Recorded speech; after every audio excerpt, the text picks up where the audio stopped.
Հղի կինը գալիս է ընթրիքի, հավատալով, որ պարզապես աջակցում է ամուսնուն։ Շքեղ միջավայրը թաքցնում է տարօրինակ հայացքներ, դժվար բացատրելի լարվածություն։ Հանկարծ մի անծանոթուհի մոտենում է, ամեն ինչ վերածում դաժան ներկայացման։ Այդ պահին նա հասկանում է, որ իր կյանքն այնքան ապահով չէր, որքան ինքն էր պատկերացնում։ Եթե այս պատմությունը ձեզ հետաքրքրեց, մի մոռացեք բաժանորդագրվել ալիքին գրել, թե որ քաղաքից եք դիտում մեզ։ Շարունակենք։ Դեկտեմբերի 23-ի երեկոն Երան էր հասել, պարուրված ոսկեգույն լույսերով նորոգման խոստումներով։ Կենտրոնի փողոցները փայլում էին տոնական զարդարանքներով, որոնք մետրոպոլը վերածել էին երազային տեսարանի, որտեղ յուրաքանչյուր ցուցափեղկ կարծես պատմում էր երջանկության ընտանեկան միասնության մասին։ Մարիամ Սահակյանը դիտում էր այդ ամենը մեքենայի պատուհանից, ձեռքերը դրած 7 ամսական որովայնին, զգալով իր դստեր մեղմ շարժումները։ 32 տարեկանում Մարիամը սովորել էր կարդալ լռությունը։ Եվ այդ պահին մեքենայի ներսում տիրող լռությունը խուլ էր։ Նրա ամուսինը, Ռոբերտ Ավետիսյանը, վարում էր մեքենան, հայացքը սեռած Սայաթ Նովայի պողոտային, ծնոտը լարված, մատներով անհանգիստ թմբկահարելով ղեկը, ինչը փորձում էր թաքցնել։ Մարիամը ճանաչում էր այդ տղամարդուն 8 տարի, ամուսնացած էր նրա հետ 6 տարի, վերջին ամիսներին սովորել էր նկատել նրա վարքագծի յուրաքանչյուր նրբերանգը։ Ռոբերտը տպավորիչ ներկայությամբ տղամարդ էր։ Բարձրահասակ, լայնաթիկուն, քունքերի մոտ ճերմակած մազերով, որոնք նրան առանձնահատուկ տեսք էին տալիս։ Նա երկաթե ձեռքով ռազմավարական տեսլականով ղեկավարում էր Երանի խոշորագույն շինարարական ընկերություններից մեկը։ 45 տարեկանում նա իր կարիերայի գագաթնակետին էր, միլիոնավոր պայմանագրեր էր կնքում քաղաքապետարանի հետ, ընդլայնում իր բիզնեսը դեպի մարզեր։ Նրան հարգում էին, նրանից վախենում էին հիանում։ Բայց տանը, վերջին շրջանում, նա պարզապես հեռու էր։ Մարիամը ուղեց մետաքսե բաց գույնի զգեստը, որը խնամքով ընտրել էր այդ երեկոյի համար։ Կրեմագույնի նուրբ ոսկեգույնի միջ մի երանգ, նրբագեղ, բայց զուսպ, որը գրկում էր նրա որովայնը, առանց ավելորդ ուշադրություն գրավելու։ Նա պարզապես ցանկանում էր ներկա լինել, աջակցել Ռոբերտին ներդրողների, բիզնես գործընկերների հետ այդ կարևոր ընթրիքի ժամանակ։ Չնայած հոգնածությանը, չնայած հղիության ծանրությունը զգալուն յուրաքանչյուր շարժման մեջ, նա վստահ էր, որ իր տեղը ամուսնու կողքին է։ Ոսկե շողեր ռեստորանը քաղաքի գաստրոնոմիական գոհարներից էր, որը գտնվում էր կենտրոնի պատմական առանձնատներից մեկում։ Նրա տուֆակերտ պատերը ներդաշնակորեն համադրվում էին բյուրեղյա ջահերի ժամանակակից արվեստի գործերի հետ։ Այդ տոնական երեկոյին միջավայրը վերածվել էր իսկական քաղաքային հեքիաթի, անկյուններում լուսավորված ծառերով, պատերին կարմիր ու ոսկեգույն տոնածառի շղթաներով, յուրաքանչյուր սեղանի վրա պուրավետ մոմերով դասական տոնական երաժշտությամբ, որը մեղմորեն հնչում էր սրահներում։ Երբ Մարիամն ու Ռոբերտը մտան ռեստորան, նա անմիջապես զգաց, որ ինչ-որ բան այն չէ։ Դա միայն տոնական ձավորումը կամ ժամանակին բնորոշ աշխուժությունը չէր։ Օդում լարվածություն կար, ասես փոթորիկ էր պատրաստվում պայթել այդ կատարյալ տեսարանի վրա։ Որոշ հայացքներ ուղղվեցին նրանց, Ռոբերտի սոցիալական շրջապատից որոշ ծանոթ դեմքեր երացին, բայց արտահայտությունները ջերմ չէին։ Դրանք հետաքրքրության, սպասման հայացքներ էին, մեկի, ով սպասում է ներկայացման զարգացմանը։ Մարիամը զգուշորեն սեղմեց Ռոբերտի ձեռքը, փնտրելով որեկապ, որենշան, որ ինքը մենակ չէ այդ պահին։ Նա պատասխանեց արագ, մեխանիկական սեղմումով, նախքան ձեռքը բաց թողնելը առաջ անցնելը դեպի ամրագրված սեղանը։ Մարիամը հետեց նրան, զգալով յուրաքանչյուր քայլի ծանրությունը, որովայնը առաջ էր քաշում նրա կեցվածքը, իսկ ցածրակրունկ կոշիկները, մի նույն է, չափազանց անհարմար էին թվում այդ երեկոյի համար։ Սեղանը գլխավոր սրահի կենտրոնում էր, Ռոբերտի ռազմավարական ընտրությունը, ով միշտ սիրում էր լինել տեսանելի, ցույց տալ իր ներկայությունն ու ուժը։ Մարիամը նստեց աթոռին, որը մատուցողը քնքշորեն քաշեց նրա համար, շնորհակալություն հայտնելով ամոթխած ժպիտով։ Ռոբերտ արդեն ներգրավված էր մուգ կոստյումներով երկու տղամարդկանց հետ զրույցի մեջ, ժեստերով խոսելով տոկոսների ժամանակացույցերի մասին, ամբողջովին տարված բիզնեսի աշխարհով։ Հենց այդ ժամանակ Մարիամն առաջին անգամ տեսավ նրան։ Սրահի մյուս ծայրում, բարի մոտ 35 տարեկան մի կին անհանգստացնող ինտենսիվությամբ դիտում էր սեղանը։ Նա հագել էր վառ կարմիր, մարմինը գրկող զգեստ, բացվածքով, որն ուշադրություն էր գրավում առանց գռեհիկ լինելու։ Նրա շագանակագույն մազերը կատարյալ ալիքներով թափվում էին ուսերին, նա կարմիր գինու բաժակը պահում էր այնպիսի մտերմությամբ, որն ասես սահմանակցում էր այդ ժեստի հետ ունեցած մտերմությանը։ Նրա շուրթերը ներկված էին մուգ կարմիրով, զգեստի նույն երանգով, նրա աչքերում ինչ-որ բան կար, վճռականության դաժանության խառնուրդ, որը ստիպեց Մարիամի սիրտը արագ բաբախել, թե նա չգիտեր, թե ինչու։ Կինը ժպտաց։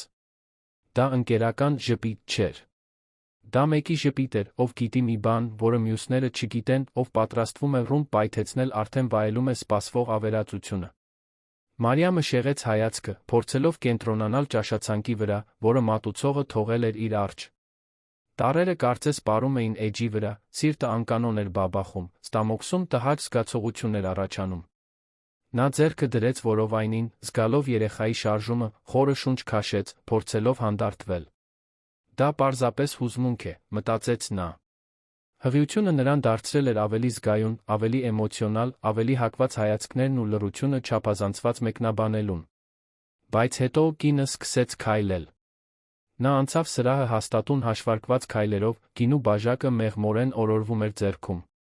Շուրջը տիրող խոսակցությունների աղմուկը կարծես նվազեց, ասես բոլորը կանխազգում էին, որ ինչ-որ բան է պատրաստվում տեղի ունենալ։ Մարիամը սեղմուն զգաց կրծքում, նրա աչքերը փնտրում էին Ռոբերտին, ով շարունակում էր աշխույժ զրուցել ներդրողների հետ, անտեղյակ ամեն ինչից։ Կինը կանգ առավ սեղանի մոտ։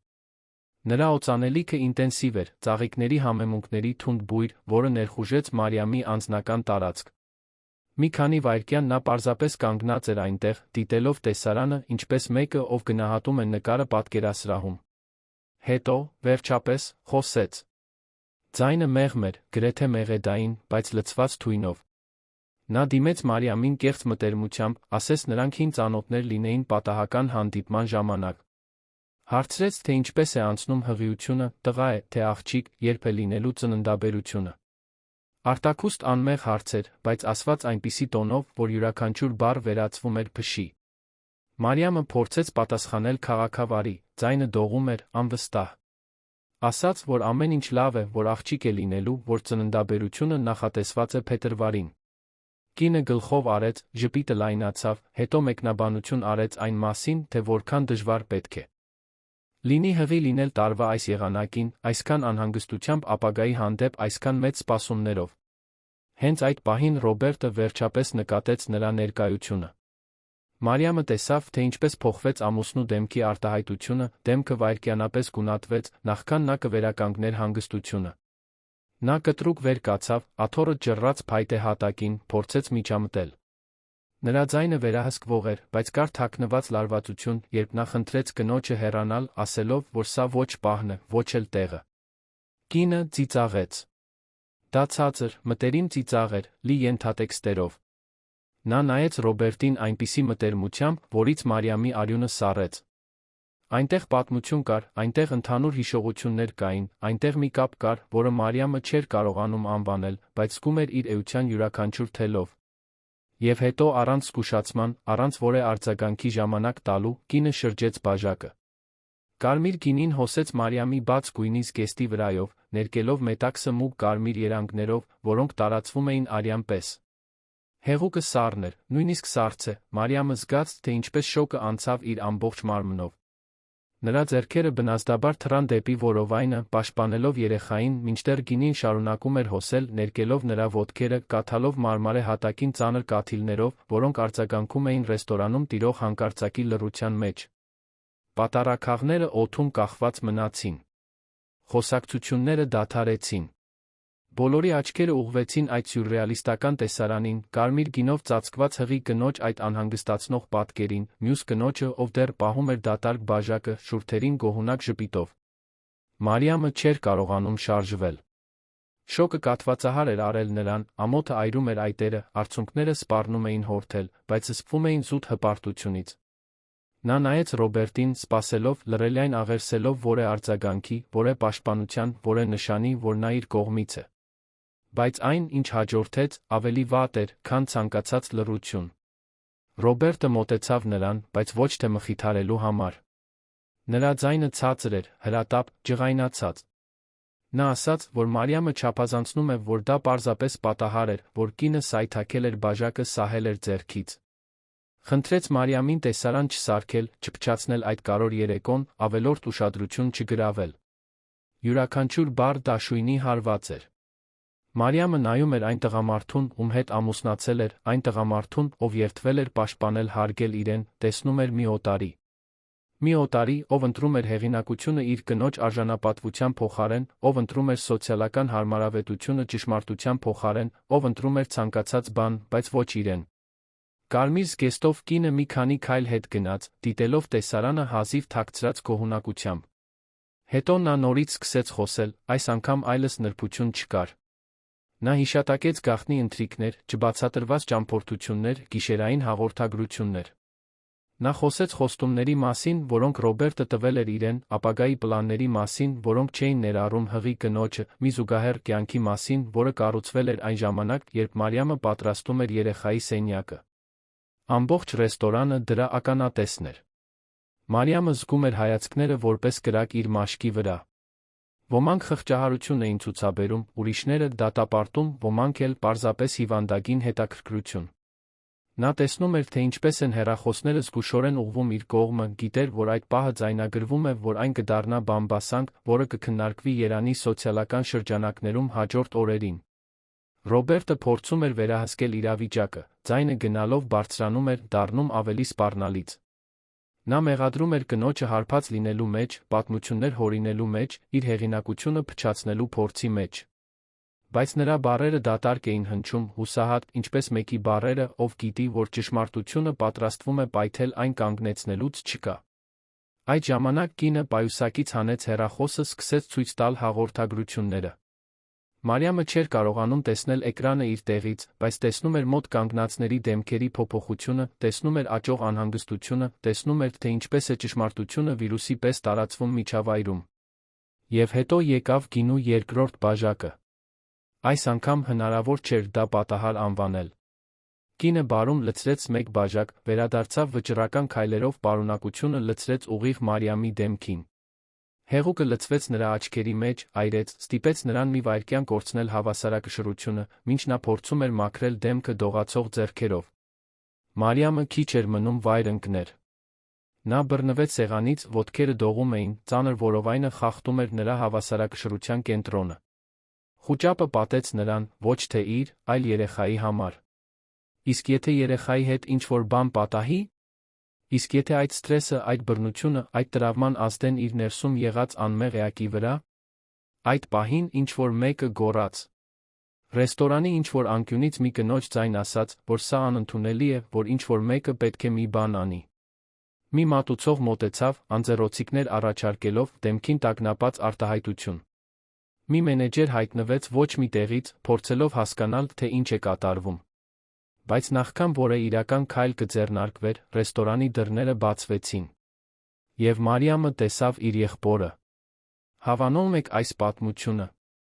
Ասեք ինձ, թե ինչ կարծիքի եք այս պատմության մասին, ինչպես եք կարծում, այն կավարտվի։ Գոր Սահակյանը 37 տարեկան էր, ուներ այնպիսի ներկայություն, որը հարգանք էր ներշնչում առանց բառերի։ Բարձրահասակ, լայնաթիկուն մուգ աչքերով, որոնք թվում էր, թափանցում էին ցանկացած ստի միջով։ Նա Երանում հայտնի քրեական փաստաբան էր, ով հայտնի էր անհնարին գործեր պաշտպանելով այնպիսի մարտերում հաղթելով, որոնք ուրիշները կորսված էին համարում։ Բայց այդ պահին, մտնելով ոսկե շողեր դեռս հագած աշխատանքային օրվա մուգ կոստյումը, Գորը այնտեղ չէր որպես փաստաբան։ Նա այնտեղ էր որպես եղբայր։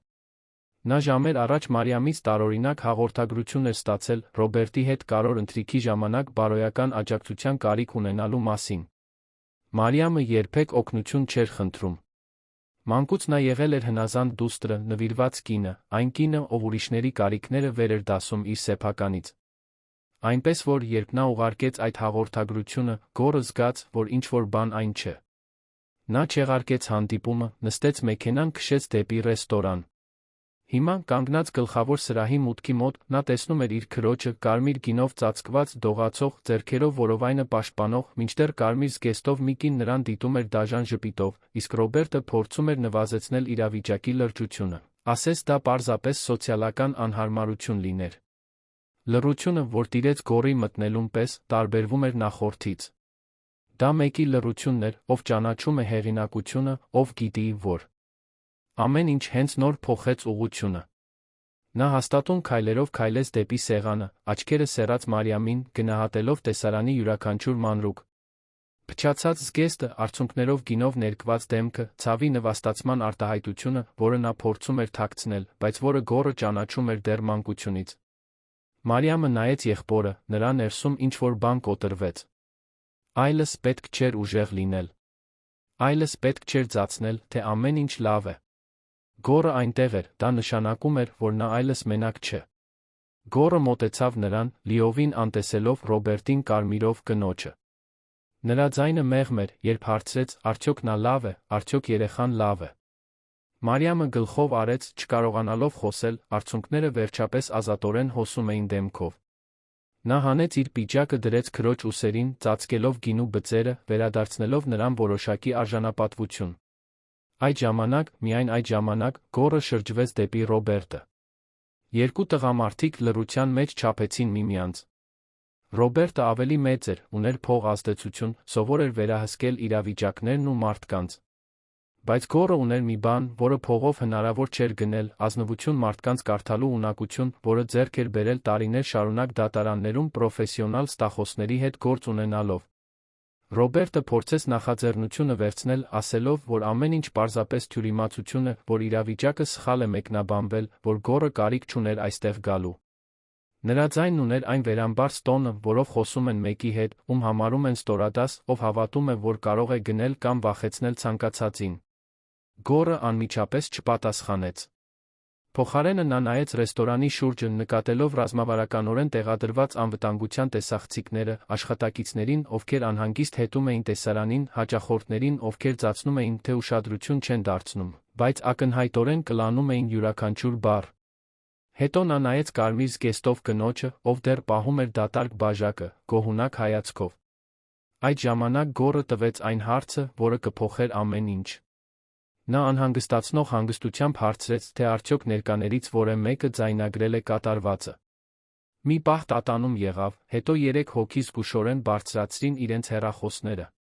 Մի ճերմակահեր տիկին հարան սեղանից, մի երիտասարդ զույգ, որն ընթրում էր անկյունում, զարմանալիորեն Ռոբերտի գործընկերներից մեկը, ով նստած էր կողքի սեղանի շուրջ։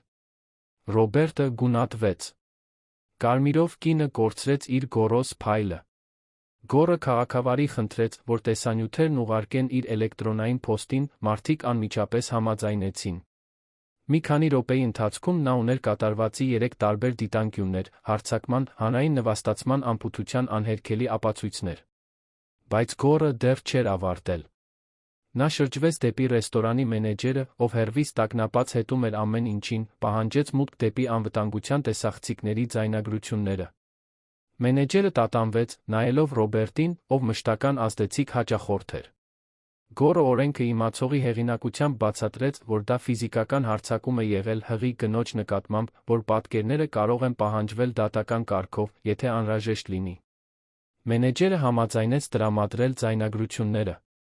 Հենց այդ ժամանակ կարմիր զգեստով կինը գործեց իր մեծագույն սխալը։ Թերս խմած գինու ազդեցության տակ, թերս կույր գոռոզությունից դրդված, նա որոշեց խոսել։ Եվ երբ սկսեց, չկարողացավ կանգ առնել։ Նա բացահայտեց, որ Ռոբերտի հետ հարաբերությունների մեջ է ավելի քան 1 տարի, որ նրանք հանդիպում էին Արաբկիրում գտնվող մի բնակարանում, որը Ռոբերտը գաղտնի էր պահում, որ Ռոբերտը խոստացել էր թողնել Մարիամին երեխայի ծնվելուն պես, որ նույնիսկ փաստաբաններն արդեն պատրաստում էին ռազմավարություն, ապահովելու համար, որ ամուսնալուծության ժամանակ գույքի մեծ մասը մնա իրեն։ Նա ցույց տվեց մտերիմ հաղորդագրություններ, լուսանկարներ ճամփորդություններից, որոնք Ռոբերտը կատարել էր, իբր աշխատանքային նպատակով, թանկարժեք նվերների անդորրագրեր, որոնք նա տվել էր իրեն, մինչդեռ Մարիամը հագնում էր տարիների հին շորերը, աճող որովայնին հարմարվելու համար։ Յուրաքանչյուր բացահայտում ռումբ էր, որը պայթում էր ռեստորանի լարված լռության մեջ։ Ռոբերտի գործընկերները նայում էին միմյանց, ակնհայտորեն անհանգիստ։ Ոմանք սկսեցին վեր կենալ, ներողություն խնդրելով, ցանկանալով հեռու մնալ այդ իրավիճակից, որն արագորեն վերածվում էր հանրային սկանդալի։ Ռոբերտը փորձեց հերքել, ձայնը գնալով ավելի բարձր ու հուսահատ էր դառնում։ Նա մեղադրում էր կնոջը ստելու մեջ, հարբած լինելու մեջ, իրենից փող շորթելու փորձի մեջ։ Բայց նրա սեփական բառերը դավաճանում էին իրեն։ Նա չափազանց շատ մանրամասներ գիտեր մեղադրանքների մասին, որպեսզի դրանք լիովին սխալ լինեին։ Նրա աչքերը փախչում էին, երբ գոռը նայում էր ուղիղ նրա դեմքին։ Նրա ձեռքերը դողում էին, երբ փորձում էր հեռախոսը դնել գրպանը, ասես վախենալով, որ գոռը կարող է խլել այն ավելի շատ ապացույցներ գտնել։ Կարմիր զգեստով կինը, հասկանալով, որ չափն անցել է, փորձեց հետ քաշվել։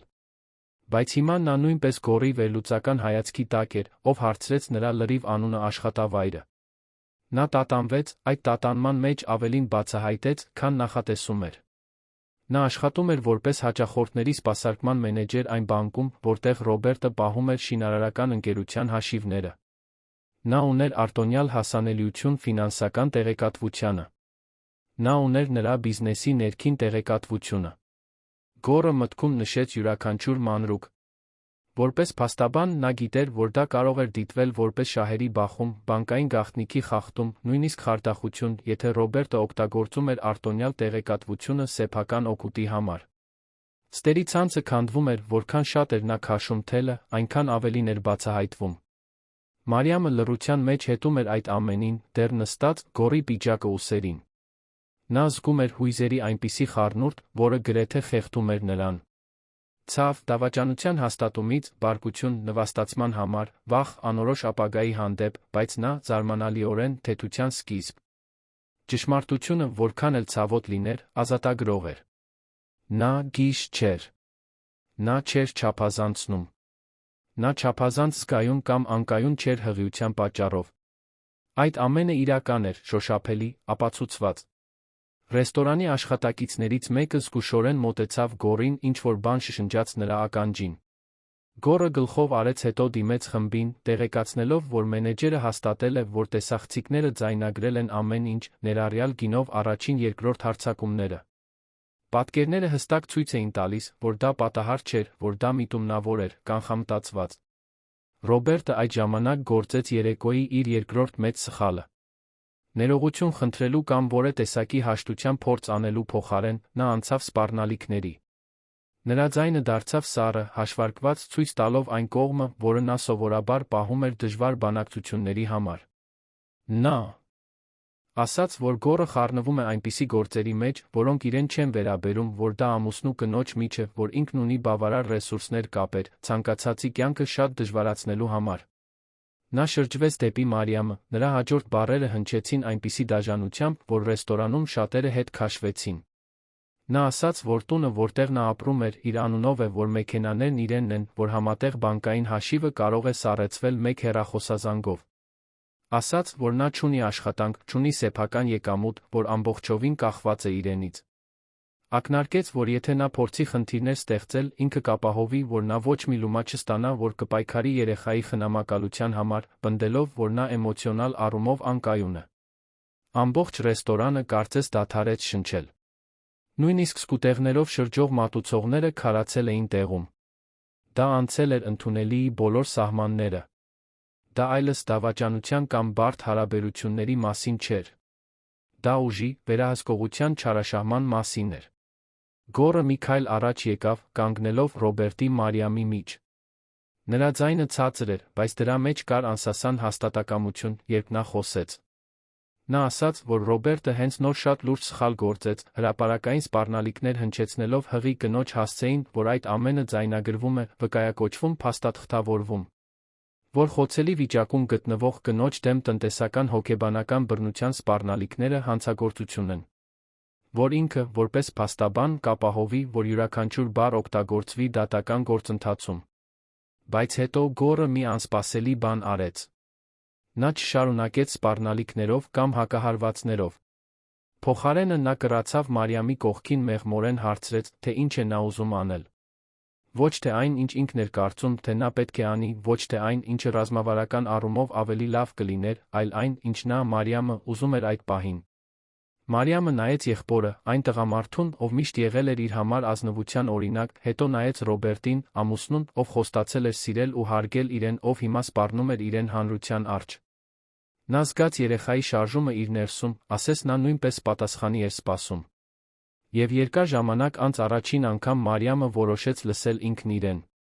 Նա վեր կացավ, հանելով Գոռի պիջակը, վերադարձնելով այն լռելիային շնորհակալությամբ։ Նա կանգնեց, դեռս գինով ներկված զգեստով, բայց գլուխը բարձր, ուսերը ուղղած։ Նա նայեց ուղիղ Ռոբերտին ասած ձայնով, որը դողում էր, բայց չէր կոտրվում, որ ուզում է հեռանալ այդտեղից։ Որ ուզում է, որ Գորն իրեն տուն տանի, ոչ թե այն տունը, որը Ռոբերտը գնել էր, այլ այն տունը, որտեղ ինքը մեծացել էր, որտեղ իր ծնողները դեռ ապրում էին, որտեղ ինքն իրեն ապահով էր զգում։ Ռոբերտը փորձեց բողոքել, բայց Գորն արդեն ուղեկցում էր Մարիամին դեպի ելքը, ձեռքը հաստատուն, բայց քնքշորեն դրած նրա մեջքին։ Նրանք անցան սեղանների կողքով, խղճահարության դատապարտման հայացքների միջով, կարմիր զգեստով կնոջ կողքով, ով հիմա շատ ավելի փոքր էր թվում, քան առաջ, դուրս եկան Երանի գիշերվա մեջ։ Դրսում օդը թարմ էր։ Տոնական լույսերը դեռ թարթում էին պողոտայի ծառերի վրա, մարդիկ դեռ շրջում էին նվերների տոպրակներով, լիովին անտեղյակ այն դրամայից, որը տեղի էր ունեցել այդ շքեղ ռեստորանի ներսում։ Սահակյանների տունը Զեյթունում էր, մի ավանդական թաղամասում, որտեղ ծառերը դեռ փարթամ էին, իսկ մայթերը թույլ էին տալիս մարդկանց քայլել առանց շտապելու։ Դա 70-ականներին կառուցված մեկհարկանի տուն էր, արջի այգով, որը լի էր հորտենզիաներով, որոնք Մարիամի մայրը խնամում էր կրոնական նվիրվածությամբ։ Երբ Գորը կանգնեցրեց մեքենան ավտոտնակում, Մարիամը տեսավ հյուրասենյակի վառված լույսերը, հասկացավ, որ ծնողները դեռ արթուն են։ Տիկին Սաթենիկը բացեց դուռը նախքան նրանք զանգը կտային։ Նա ուներ այն մայրական բնազդը, որը հայտնաբերում է խնդիրները կիլոմետրեր հեռավորությունից։ 62 տարեկանում, ճերմակած մազերը հավաքած, ծաղկավոր խալաթով, նա նայեց գինով ներկված դստերը, հարցեր չտվեց։ Պարզապես բացեց գրկում։ Մարիամը փլվեց մոր գրկում այդ սարսափելի երեկոյի ընթացքում, առաջին անգամ թույլ տվեց իրեն իսկապես լաց լինել։ Դրանք խորը, ցավոտ հեծկլտոցներ էին, որոնք գալիս էին այնպիսի տեղից, որն այնքան երկար էր պահվել, որ ինքն էլ էր մոռացել դրա գոյության մասին։ Սաթենիկը նրան ամուր պահեց, հանեց այն մեղմ ձայները, որոնք մայրերն են հանում, երբ իրենց զավակները տառապում են, անկախ նրանից, թե քանի տարեկան են նրանք։ Նրա հայրը, պարոն Արշակը, հայտնվեց հյուրասենյակի դռան մոտ, հեռուստացույցի վահանակը դեռ ձեռքում։ Բարձրահասակ նիհար, կեցվածքով, որը տարիքը սկսել էր կորացնել, նա ամբողջ կյանքում բանկային աշխատող էր եղել, թոշակի էր անցել 3 տարի առաջ։ Նա քչախոս տղամարդ էր, բայց շատ դիտող։ Նա նայեց Մարիամին, Գորին անմիջապես հասկացավ, որ ինչ-որ շատ լուրջ բան է պատահել։ Հաջորդ ժամերի ընթացքում, նստած խոհանոցի սեղանի շուրջ, որտեղ Մարիամը կատարել էր իր դասերը ամբողջ պատանեկության ընթացքում, պատմությունը պատմվեց։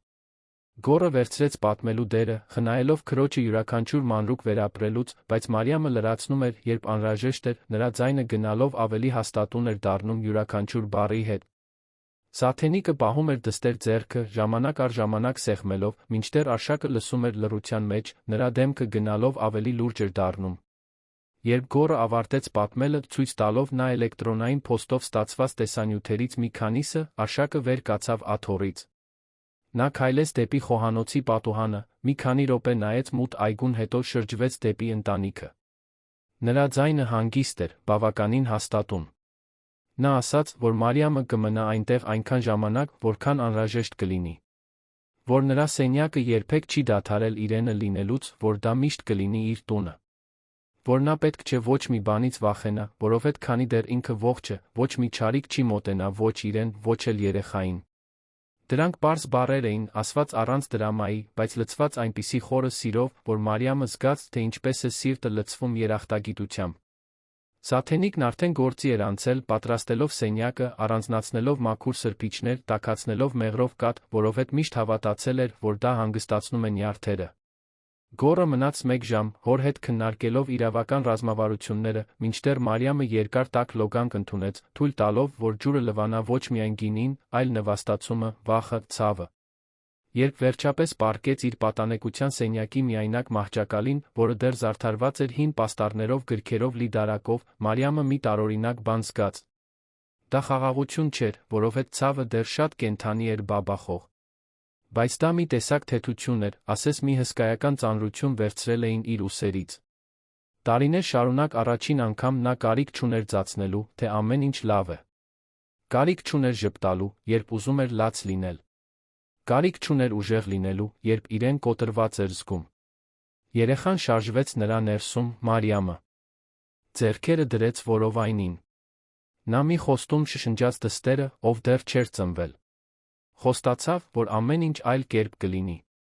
Որ նա կմեծանա, տեսնելով իր մորը հարգելիս, արժորելիս, պաշտպանվելիս։ որ նա երբեք չի սովորի, որ սերը նշանակում է ընդունել փշրանքներ կամ հանդուրժել նվաստացում։ Հաջորդ առավոտյան Մարիամը արթնացավ թարմ սուրճի տաք հացի հոտից։ Գրեթե առավոտյան 10-ն էր, նա չէր հիշում, թե վերջին անգամ երբ էր քնել մինչ այդքան ուշ։ Խոհանոցում գտավ մորը, ով նախաճաշ էր պատրաստում, Գորին, ով արդեն նստած էր սեղանի շուրջ նոթբուքով աշխատելով։ Գորը ամբողջ գիշեր աշխատել էր։ Նա բացատրեց, որ կապ է հաստատել ընտանեկան իրավունքի ոլորտում մասնագիտացած փաստաբանների հետ, սկսել է փաստաթղթեր հավաքել, նույնիսկ տեղեկություններ է ստացել այն գույքի մասին, որը Ռոբերտը պահում էր շինարարական ընկերության անունով, բայց որոնք գործնականում անձնական էին։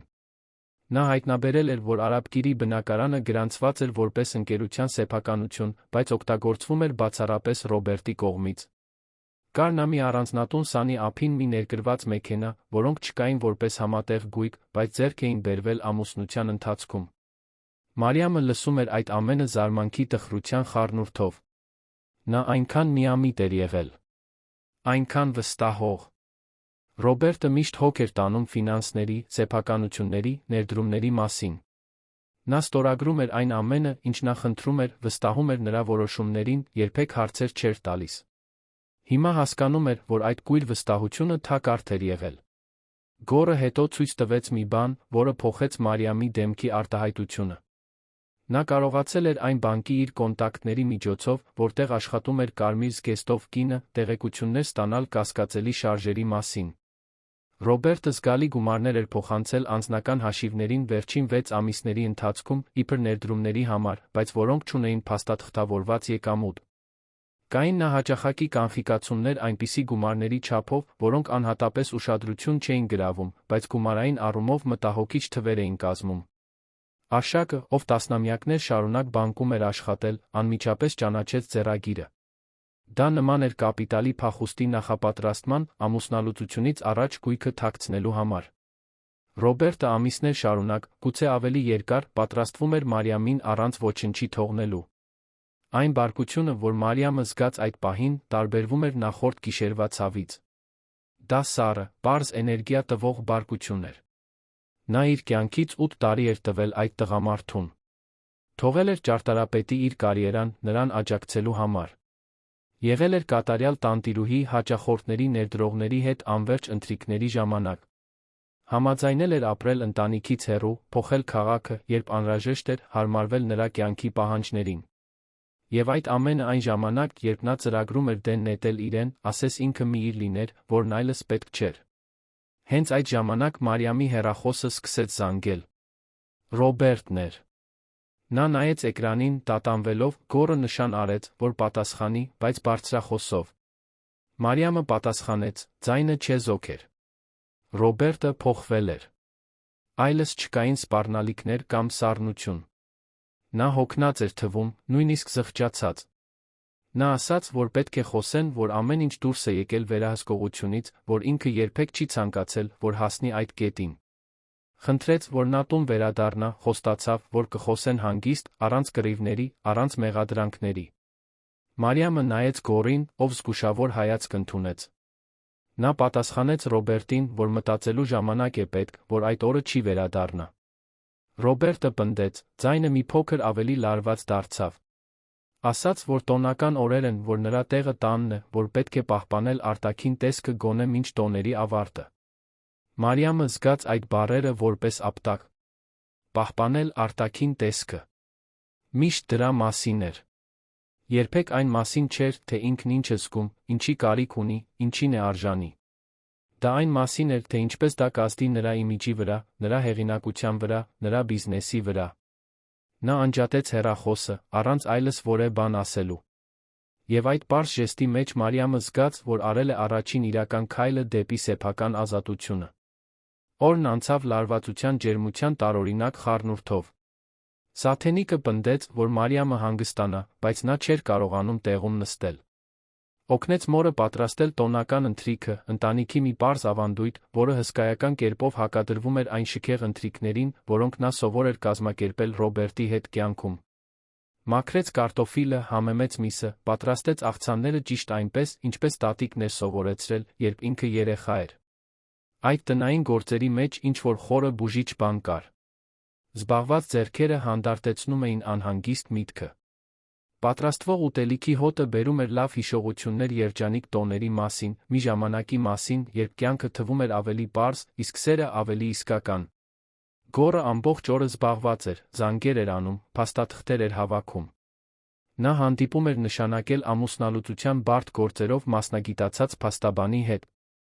Նա կարողացել էր ստանալ պաշտպանության ժամանակավոր որոշում այն դեպքի համար, եթե Ռոբերտը փորձեր որևէ տեսակի մոտեցում կամ սպառնալիք։ Կեսօրին, երբ Մարիամը օգնում էր մորը զարդարել սեղանը, հեռախոսը նորից զանգեց։ Այս անգամ անծանոթ համար էր։ Մարիամը տատանվեց, բայց պատասխանեց։ Կարմիր զգեստով կինն էր։ Նրա ձայնը լիովին տարբերվում էր նախորդ գիշերվանից։ Այլևս չկար գոռոզություն կամ դաժանություն։ Վախ կար։ Նա ասաց, որ պետք է խոսի Մարիամի հետ, որ ունի կարևոր տեղեկություններ, որ սոսկալի սխալ է գործել։ Մարիամը լռեց, սպասելով։ Կինը բացահայտեց, որ Ռոբերտը այդ առավոտ փնտրել էր իրեն։ Նա կատաղած էր եղել, մեղադրելով իրեն ամեն ինչ փչացնելու մեջ, ասելով, որ նա եղել է իմպուլսիվ հիմար, ռեստորանում այդ տեսարանը սարքելով։ Բայց ամենակարևորն այն էր, որ նա բաց էր թողել մանրամասներ այնպիսի պլանների մասին, որոնց մասին ինքը չգիտեր։ Շինարարական ընկերության վերահսկողությունը կեղծ անձանց փոխանցելու պլաններ, ամուսնալուծությունից առաջ կեղծ սնանկություն հայտարարելու, գույքը թաքցնելու համար, քաղաքական կապերն օգտագործելու, ցանկացած դատական գործընթացի վրա ազդելու համար։ Մարիամը լսում էր այդ ամենը արագացած սրտով։ Գոռը, ով նկատել էր լարվածությունը մոտեցել, նշան արեց, որ նա բարձրախոսը միացնի։ Կինը շարունակեց խոսել, հիմա ակնհայտորեն զղջացած վախեցած։ Նա ասաց, որ Ռոբերտը սպառնացել էր փչացնել իր կարիերան, եթե որևէ մեկին որևէ բան պատմի, որ ինքը զանգում է, որովհետև վախենում է, թե նա ինչի է ընդունակ։ Գոռը միջամտեց, ներկայանալով որպես փաստաբան Մարիամի եղբայր։ Նա ասաց, որ եթե նա պատրաստ է վկայություն տալ, տրամադրել ապացույցներ իր պնդումների վերաբերյալ, ինքը կապահովի իրավական պաշտպանություն։ Կինը տատանվեց, հետո համաձայնեց։ Նրանք հանդիպում նշանակեցին տոներից հետո։ Երբ Մարիամը անջատեց հեռախոսը, նա դողում էր։ Այն ամենը, ինչին Ռոբերտն ընդունակ էր, աստիճանաբար բացահայտվում էր, դա շատ ավելի վատ էր, քան նա պատկերացնում էր։ Դա պարզապես դավաճանության կամ ամուսնալուծության մասին չէր։ Դա մի տղամարդու մասին էր, ով պատրաստ էր կյանքեր կործանել, վերահսկողությունն ու ուժը պահպանելու համար։ Սաթենիկը գրկեց դստերը, կրկնելով, որ ամեն ինչ լավ կլինի, որ Աստված թույլ չի տա, որ անարդարությունը հաղթի։ Արշակը, ավելի պրագմատիկ, ասաց, որ հիմա նրանք ունեն բավարար զենքեր Ռոբերտին հավասարի պես դիմակայելու համար։ Երեկոյան, երբ ընտանիքը հավաքվեց տոնական ընթրիքի համար, սեղանի շուրջ մի դատարկ աթոռ կար, այն մեկը, որը սովորաբար պատկանում էր Մարիամին այն տարիներին, երբ նա ընթրում էր Ռոբերտի հետ։ Բայց ինչ-որ կերպ այդ բացակայությունը ավելի ազնիվ էր թվում, քան նախորդ տարիների բոլոր ստիպողական ներկայությունները։ Տոներին հաջորդող օրերն անցան իրադարձությունների այնպիսի հորցանուտում, որ Մարիամը հազիվ էր կարողանում ընկալել։ Գոռը անդադար աշխատում էր, հավաքելով ապացույցներ, խոսելով վկաների հետ, կառուցելով հզոր գործ։ Կարմիր զգեստով կինը, ում անունը, ինչպես Մարիամը պարզեց, Մանե Գրիգորյան էր, կատարեց իր խոստումը, տրամադրեց մանրամասն տեղեկություններ Ռոբերտի ֆինանսական խարդախությունների մասին, ներառյալ փաստաթղթեր, որոնց նա հասանելիություն ուներ բանկի միջոցով։ Մանեն իր ցուցմունքում բացահայտեց, որ Ռոբերտը խոստացել էր թողնել Մարիամին ավելի քան 6 ամիս առաջ, որ նա ծրագրել էր սպասել մինչ երեխայի ծնունդը, ամուսնալուծություն խնդրելու համար, պնդելով, որ այդպես հանրության առջ ավելի քիչ դաժան կթվա։ Նա պատրաստել էր մի սցենար, որտեղ կներկայանար որպես նվիրված ամուսին, ով փորձել է ամեն ինչ, բայց ամուսնությունը բնականորեն մաշվել է։ Մարիամը կներկայացվեր որպես էմոցիոնալ առումով անկայուն կին, գուցե նույնիսկ հետծննդաբերական խնդիրներով, իսկ ինքը որպես պատասխանատու տղամարդ, ով կանի հնարավորը դստեր բարեկեցությունն ապահովելու համար, նույնիսկ մորից բաժանված։ Դա մանրակրկիտ, սառը, մինչ վերջին մանրուքը հաշվարկված պլան էր։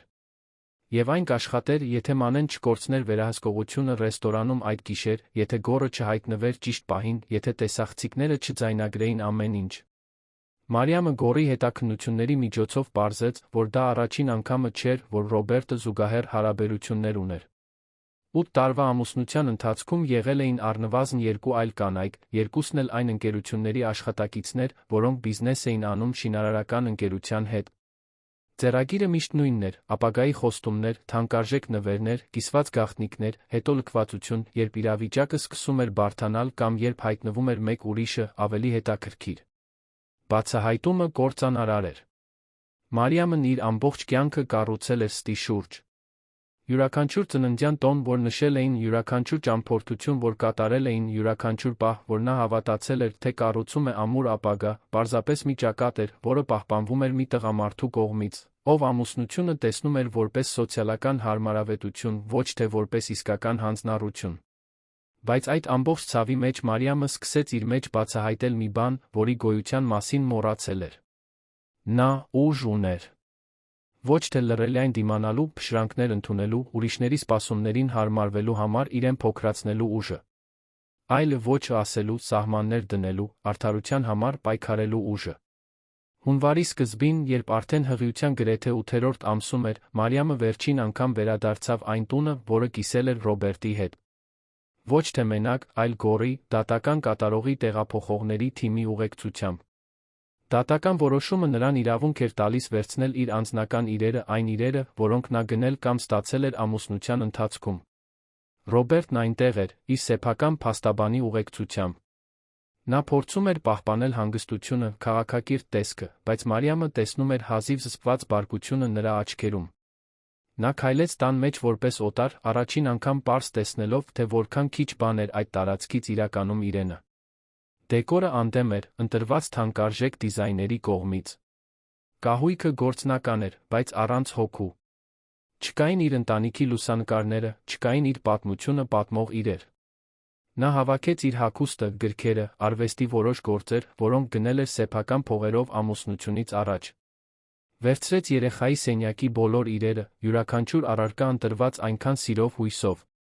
Եվ վերցրեց նա փաստաթղթեր, բանկային քաղվածքների բոլոր պատճենները, պայմանագրերը, սեփականության վկայականները, ցանկացած թուղթ, որը կարող լինել ամուսնալուծության գործընթացի համար։ Երբ նա դուրս էր գալիս, Ռոբերտը կանչեց նրան։ Նա խնդրեց առանձին խոսել, ընդամենը 5 րոպե։ Գորը տատանվեց, բայց Մարիամը համաձայնեց, խնդրելով եղբորը մնալ հարան սենյակում, պարզապես անվտանգության համար։ Ռոբերտը փորձեց դիմել իրենց ունեցած լավ պահերին։ Ասաց, որ նրանք միասին ինչ-որ բան են կառուցել, որ պետք չէ այդպես ավարտել, որ կարող են գտնել քաղաքակիրթ միջին տարբերակ։ Նա առաջարկեց ֆինանսական համաձայնություն, երեխայի համար ամսական գումար, երաշխիք, որ նա անօգնական չի մնա։ Մարիամը նրան լռության մեջ լսեց։ Երբ նա ավարտեց, Մարիամը նայեց նրա աչքերին, տեսավ ոչ թե այն տղամարդուն, ում սիրահարվել էր, այլ մի օտարի, առաջնորդված սեփական շահերով վերահսկողությունը կորցնելու վախով։ Նա ասաց այնպիսի հանգստությամբ, որն իրեն էլ զարմացրեց, որ ինքը ոչինչ չի ուզում, որը կգա նրա առատաձեռնությունից, այլ այն, ինչն իրենն է օրենքով։ Որ ինքը չի ընդունի փշրանքներ, քողարկված որպես լավություն։ Որ իր փաստաբանը կզբաղվի ամեն ինչով համապատասխան իրավական ուղիներով։ Ռոբերտը փորձեց առարկել, նրա ձայնը դարձավ ավելի կոշտ, բայց Մարիամն արդեն դուրս էր գալիս։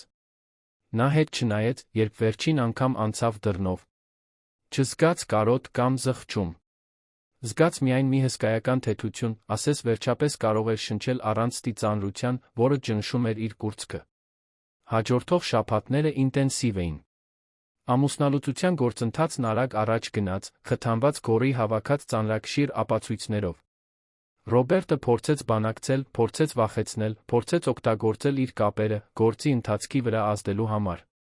Բայց Գորը անողոք էր, իսկ տեսանյութերով, հաղորդագրություններով, ցուցմունքներով փաստաթղթավորված ճշմարտությունը հնարավոր չէր հերքել։ Մարիամը սուզվեց դստեր ծննդին պատրաստվելու մեջ։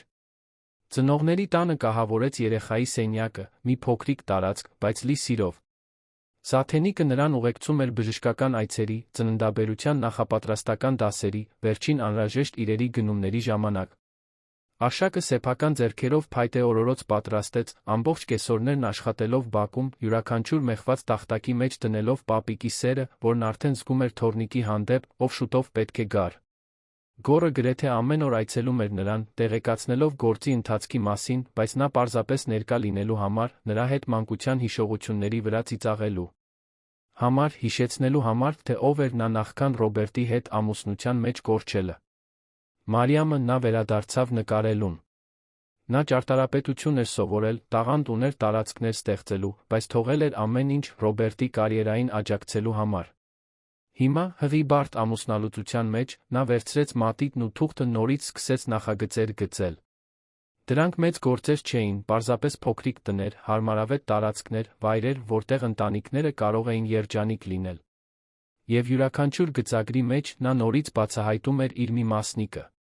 Փետրվարի մի կեսօր էր, երբ Երանի ցուրտը դեռ զգալի էր, Մարիամը հանգստանում էր հյուրասենյակի բազմոցին, երբ երկունքի ցավերը սկսվեցին։ Սկզբում դրանք թույլ էին, պարզապես մի անհանգստություն, որը նա փորձեց անտեսել։ Բայց դրանք գնալով ուժեղացան, դարձան ավելի հաճախակի, մինչ որ Սաթենիկը իր մայրական փորձով հասկացավ, որ ժամանակն է։ Ծննդաբերությունը երկար էր դժվար։ Մարիամը ժամեր շարունակ աշխատեց, դիմանալով ցավի ալիքներին, որոնք թվում էր երբեք չեն ավարտվի։ Բայց Սաթենիկը ամբողջ ժամանակ պահեց նրա ձեռքը, քաջալերանքի խոսքեր շշնջալով։ Գոռը սպասասրահում սպասում էր Արշակի հետ, երկու տղամարդիկ միավորված էին լռելիայն տագնապով։ Երբ վերջապես երեխայի լացը հնչեց ծննդասենյակում, Մարիամը զգաց սիրո այնպիսի պայթյուն, որ բոլոր ցավերը, բոլոր դավաճանությունները, բոլոր նվաստացումները փոքր թվացին այդ նոր կյանքի առջ, որն ինքը ստեղծել էր։ Բուժքույրը երեխային դրեց նրա գրկում, մի կատարյալ աղջիկ, մուգ աչքերով արդեն երացող սմազերով։ Մարիամը նայեց դստերը, շշնջաց նրա անունը։ Էլեն։ Լույս։ Այդ երեխան այն լույսն էր, որը Մարիամին առաջնորդել էր վերջին ամիսների խավարի միջով։ Ռոբերտը հիվանդանոցում հայտնվեց ծննդաբերությունից մի քանի ժամ անց։ Գոռը փորձեց կանգնեցնել նրան, բայց Մարիամն ասաց, որ ամեն ինչ կարգին է։ Նա մտավ սենյակ թանկարժեք ծաղկեփնջով անհանգիստ տեսքով մեկի, ով չգիտի, թե հատկապես ինչ ասել։ Նա նայեց երեխային, մի պահ Մարիամը նրա աչքերում զղջման նման մի բան տեսավ։ Նա հարցրեց, թե կարող է գրկել նրան։ Մարիամը տատանվեց, բայց համաձայնեց։ Ռոբերտը զգուշորեն վերցրեց Էլենին, նայեց դստեր դեմքին, Մարիամը տեսավ, թե ինչպես մի արցունք գլորվեց նրա դեմքով։ Նա ասաց, որ սխալվել է, որ եղել է եսասեր, դաժան, կույր, որ արդարացում չունի իր արածի համար, որ գիտի, որ Մարիամին ընդմիշտ կորցրել է, բայց աղերսում էր, որ թույլ տա ճանաչել դստերը։ Մարիամը նրան լռության մեջ լսեց։ Երբ նա ավարտեց, Մարիամը հետ վերցրեց Էլենին, ասաց, որ նա կունենա դստեր հետ շփվելու իրավունք, որը կհաստատվի դատական կարգով, վերահսկվող այցելություններով, մինչ նա ապացուցի, որ ներկա պատասխանատու հայր է։ Որ Էլենն արժանի է հայր ունենալու, բայց իսկական հայր, ոչ թե մեկին, ով կհայտնվի միայն այն ժամանակ, երբ դա իրեն հարմար կլինի։ Ռոբերտը գլխով արեց, պարտված։ Նա դուրս եկավ սենյակից, առանց հետ նայելու։ Հաջորդող ամիսների ընթացքում Մարիամի կյանքը նոր հունով ընթացավ։